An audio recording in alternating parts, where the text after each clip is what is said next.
Hello everyone and welcome to Sinful Gaming. I hope you're all doing well, I hope you're all staying safe, and most of all, I hope you're all fighting that war against the Grey.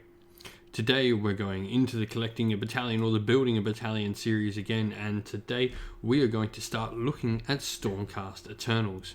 The Stormcast Eternals are Sigmar's mighty demigod warriors who fight to save the mortal realms and cleanse them from the taint of chaos, death and destruction. So what are we aiming to do in this series? Well, let's start with talking about what is a Warscroll battalion. So, a Warscroll battalion is a special formation comprised of various units that by taking said units will give you access to additional abilities for the units inside said Warscroll battalion during the game. This is really cool as it creates a fun thematic sort of army that has some narrative implementations to it. All battalions are based upon the narrative and forces that will generally fight alongside each other see to be together in battalions. But why are we doing this? And so, as mentioned, collecting a battalion can be a great way to collect to a theme. Building to a theme is really cool. You can have something unifying, you have a story behind your army. It gives you a goal to strive towards and an endpoint to reach as well. The reason for this is like a goal to strive towards, you have this battalion that you can try and fill out. It's a set amount of models that you're trying to complete to get.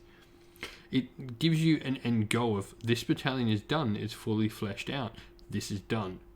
You get bonuses as well for playing with the models as mentioned, and they thematically go together. This is really cool. Playing to the narrative and getting bonuses because your army is narrative is a really cool thing to have happen to you in the game. And it's a chance to try out models you might not otherwise take. This is cool because some battalions utilise models that might not be the best on their own Warscroll, but put them into a battalion, combine them with other things within the battalion and how the battalion works within an army, and they might actually be something better than the sum of their parts.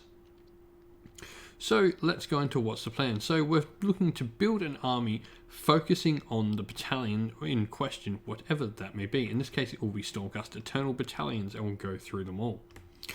To thematically build upon a battalion if required, so not all battalions are full or big enough to create a 2,000 point army, and so we'll thematically build upon them if required.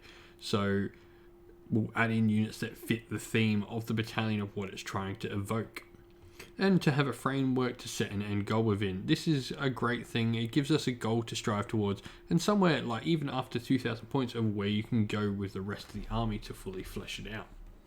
But let's get cracking into the battalions, and we'll start off with... Hello everyone, so today we're looking at the Vanguard Wing Battalion. Now this is an old battalion, and at one point in time was one of the very big meta lists going around, or net lists, depending on what you want to call them. So organisation wise, this has 3 units of prosecutors, 1 unit of liberators and 1 unit of judicators. So the abilities for this battalion is if the unmodified hit roll for an attack made by a unit of liberators or judicators from this battalion is wholly within 16 inch of a unit of prosecutors from the same battalion and it's a 6, add 1 to the damage of that attack. So this is pretty cool. This can really make our units that much more effective, putting out some heavy damage power. So we'll go start looking into the sub-factions and army and all that sort of stuff that we picked. So looking at the sub-factions, we've chosen to take Celestial Vindicators. So the reason we've done this is we get some rerolls for some attacks, so we can reroll hit rolls of 1 for attacks made by friendly Celestial Vindicators if they made a charge move. That's cool. And Righteous Hatred, we can add attacks to units' melee weapons. So for the case of some of the Liberator units we've taken, this is going to be absolutely amazing to use.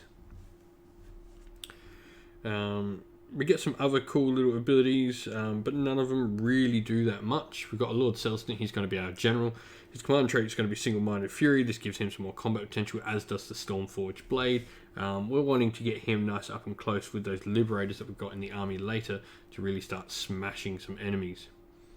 We've got a Lord Relictor and Prayer Blessed Weapons. This means we're going to not only are the unmodified hits going to add damage, they're actually going to split into 2 attacks. Now, how this would work is you'd split into 2 attacks, and only the one that actually rolled the 6 would be 2 damage, and then you get an extra 1 damage attack from the Blessed Weapon split. We've got Lord Castellan, Knight in Candor with Celestial Blaze for +1 to wound, and Scroll of Condemnation, which can give us some cool abilities as well. a Knight Azeros for some rerolls army-wide, and a Heralder to allow a big block of Liberators to retreat and charge, which can be important to make sure we get and we can't be tied up. So for battle line in this army, we've taken 30 Liberators, 10 Judicators, and 5 Judicators. Obviously, the unit of 5 is going to be the one not in the battalion. We're going to use those big blocks to try and deal some damage.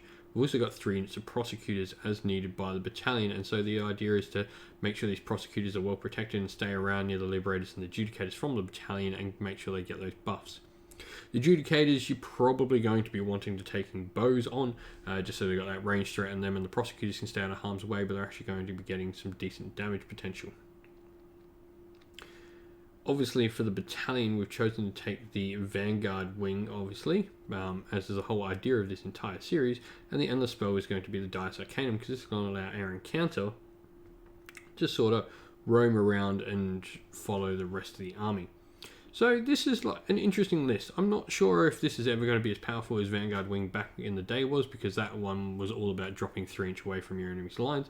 But I think this one's actually got some legs. It's got some decent hitting units. The Liberators and the Judicators both provide some threat, ranged and combat. And that Liberator unit, if they manage to get all the buffs in the army we can put onto them, they are going to pack out some serious hurt to a lot of things in the game. And it comes to a grand total of 2,000 points. We're going to command point, and we've got no allies, but we do have a nice 139 wounds, and that's really cool.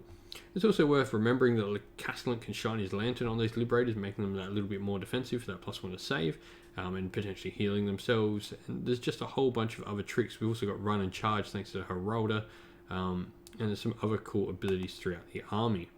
Your Elector can also make enemy units -1 to hit. Can do some mortal wound potential, and the Celestin has his own command ability as well, which buffs us up. All in all though, like, I really think this is an interesting list, and I've actually got this list on the paint desk at the moment. It's in the production line sometime soon, so hopefully we can see it run on the channel. If you ran Vanguard Wing back in the day, have you ever thought about going back to your Vanguard Wing army? Do you think it's still a decent thing, or have you moved on to other things? Or do you think it can be if you haven't run Vanguard Wing before? I mean, it's changed over time, but it's still pretty cool. I think in a friendly game, this will be a fun army to play with.